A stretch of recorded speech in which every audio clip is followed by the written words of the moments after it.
पिछले 20 रोज से मेरी हमशीराओं, मेरे भतीजों, मेरे भाइयों और हत्ता 30 साल पहले मरी हुई मेरी माँ के घर पे पुलिस मुसलसल छापे मारी है और मेरी वालदा के घर को भी तोड़ फोड़ दिया है। मैं मुल्क में नहीं था, इसके बावजूद मैंने 9 मई के वाक़े की मजम्मत की और मैं पाक फौज को अजीम समझता हूँ और पाक फौज को पाकिस्तान का मुहाफ़िज़ समझता हूँ, लेकिन मैं बुज़दिल नहीं हूँ। मैं दोस्ती और दुश्मनी कब्र की दीवार तक निभाऊंगा।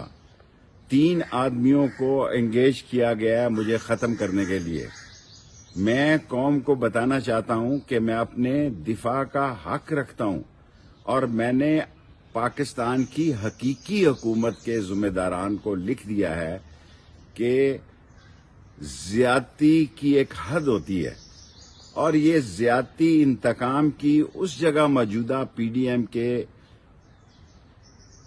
लोग लेकर जा रहे हैं और जो ये फसल बो रहे हैं जो बिल आखिर इन्हें काटनी है, मैं समझता हूँ इंतहाई काबिल अफसोस है। और मैं सिर्फ एक ट्वीट दे रहा हूँ, मैं पिछले 20 दिन से किसी चैनल पर भी नहीं गया और अगर मेरे ट्विटर से आप इतने खौफजदा हैं तो जब तक मैं गिरफ्तार नहीं होता ये ट्विटर जारी रहेगा।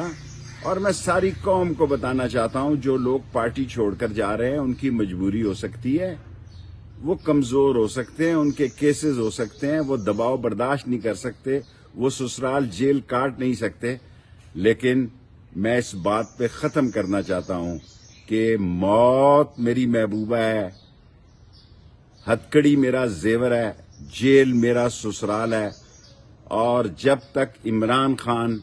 ये लड़ाई लड़ रहा है उसके साथ खड़ा हूं। जब वो इख्तिदार में होगा मुझ पर कोई जिम्मेदारी नहीं कि मेरा किरदार क्या होगा, क्योंकि मैं सच का, हक का और काला काला रसूल अल्लाह का झंडा बुलंद रखूंगा, बेशक मेरी जान चली जाए।